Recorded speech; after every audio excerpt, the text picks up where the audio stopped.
Hello friends, welcome to విశిష్ట food. ఇవాళ నేను చేయబోయే ఐటెం ఏంటంటే గుంత పొంగనాలు చేశానండి. గుంత పొంగనాలు అంటే అబ్బా ఎంత బాగుంటాయో కదా, మెత్తగా చాలా బాగుంటాయి కదా.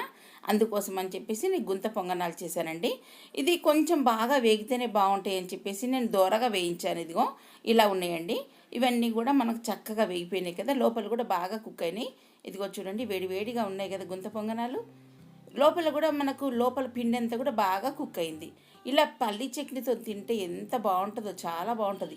ఇది ఎలా ప్రిపేర్ చేసుకోవాలో చూద్దాం ఒకసారి. ఇదిగోండి, నేను ఒక 3 గ్లాసుల బియ్యం తీసుకున్నాను. లావు బియ్యం తీసుకున్నానండి. ఇదిగోండి 3 గ్లాసులు తీసుకున్నాను. 1 గ్లాసు గుండె మినపప్పు తీసుకున్నాను. ఇవి ఒక 4 గంటల సేపు నానబెట్టేసి నేను మిక్సీ పట్టుకున్నానండి. ఇది రాత్రి పడుకోబోయే ముందు మిక్సీ పట్టి పెట్టుకున్నాను. దోశ పిండి మాదిరిగానే పట్టి పెట్టుకోవాలి. ఇక ఉదయాన్నే మనం మామూలుగా టిఫిన్ చేసుకున్నట్టుగాను ఇదిగోండి ఇలా ఉన్నది మనకు పిండి అంతాను.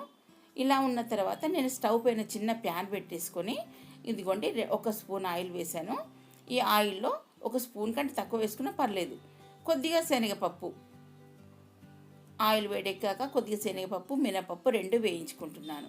ఇక ఆ తర్వాత కొంచెం మనకు ఇది వేడెక్కిపోయినాయి కదా, వేగుతున్నాయి కదా, పచ్చిమిర్చి ఒక 2-3 పచ్చిమిర్చి సన్నగా తరుక్కున్నాను ఇక్కడ. ఇదిగోండి సన్నగా తరుక్కున్న పచ్చిమిర్చి, ఇందులోనే సన్నగా తరుక్కున్న ఉల్లిపాయలు కూడా వేసేసుకుంటున్నాను. ఇదిగోండి, ఇది పూర్తిగా మనకు వేగకున్నా సరేనండి, ఎందుకంటే మనకు పొంగనాలు అందులో కుక్ అవుతుంటుంటాయి కదా, అందుకోసం ఉల్లిపాయలు కూడా అందులోనే మనకు కుక్ అవుతాయి. అందుకోసం తీసేస్తున్నాను. ఇక ఇందులో ఈ పిండిలో కలిపేసుకుందాం. ఇదిగోండి, ఈ పిండిలో కలిపేసుకొని బాగా పిండి అంతా కలిసినట్టుగా కలుపుకోవాలి. ఆ పైన సన్నగా తరుక్కున్న కొద్దిగా కొత్తిమీర వేసుకుంటున్నాను. ఇదిగోండి సరిపడా సాల్ట్ వేస్తున్నాను. ఇది పొంగనాలంటే పొంగడానికి నేను ఒక 1/2 టీ స్పూన్ అంతా కుకింగ్ సోడా అండి, వంట సోడా వేస్తున్నాను. ఈ వంట సోడా వేసుడు మూలానే మనకు పొంగనాలు అనేది బాగా పొంగి చాలా బాగుంటాయి, స్మూత్గా వచ్చేస్తాయి, మనకు స్పాంజ్ లాగా వచ్చేస్తాయండి, చాలా బాగుంటాయి. అందుకోసమని అలా వేశాను.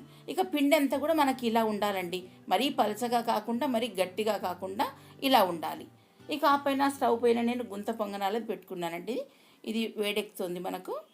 ఇదిగోండి, ఈ వేడెక్కిన దాంట్లో ఆయిల్ అంతా అప్లై చేసుకోవాలి. ఇలా ఆయిల్ అంతా ఈ గుంతలలో అప్లై చేసుకున్న తర్వాత ఇప్పుడు ఇందాక పిండి మనం ఇదంతా కలిపి పెట్టుకున్నాం కదా, ఈ పిండి అంతా ఇందులో గుంటలలో పోసుకుందాం. ఇదిగోండి ఇలా ఉండాలి మనకు పిండి అంతాను. ఈ గుంతలలో అన్నిట్లలో ఇలా వేసుకుంటే ఇది బాగా వేడెక్కినాకనే వేయాలండి, ఎందుకంటే మనకు వేడెక్కకపోతే లోపల అతుక్కున్నట్టు వచ్చేస్తుంటుంటాయి, సరిగ్గా రావు. అందుకోసం ఇది బాగా వేడెక్కాలి. ఈ గుంత పొంగనాలది ఇది మనకు బాగా వేడెక్కిన తర్వాతనే ఇలా వేసుకోవాలి. ఆ తర్వాత పైనుంచి ఒక మూత పెట్టేస్తున్నాను, ఎందుకంటే మూత పెట్టడం వల్ల పైన కింద కూడా బాగా కుక్ అవుతుంది. ఒక 5 మినిట్స్ అట్లా మీడియం ఫ్లేమ్లో పెట్టేసుకొని మనం ఇలా పెట్టేసుకోవాలి. ఇక మనకు 5 మినిట్స్ అయిపోయింది. ఇక పొంగనాలు మనకు రెడీ అవుతున్నాయి చూడండి, కిందంతా బాగా వేగింది. ఆ పైన మనం మళ్ళీ కొద్దిగా ఆయిల్ కొద్దిగా వేసుకోవాలండి చుట్టూగాను. ఇలా వేసుకొని మనకు స్పూన్తో కానీ చాక్తో కానీ ఇలా తిప్పుతూ ఉండాలి. ఇదిగోండి, మళ్ళీ కింది వైపు కూడా మనకు పైన వరుస కూడా బాగా వేగాలి కదా. ఇదిగోండి బాగా కుక్ అవుతాయి, చక్కగా వస్తాయి.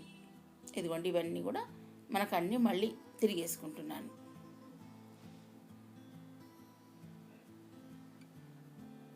ఇదిగోండి ఇలా ఇది బాగా మనకు వేడెక్కితేనే వస్తాయండి, లేకపోతే రాదు, మనకు అతుక్కుపోతుంటుంటాయి.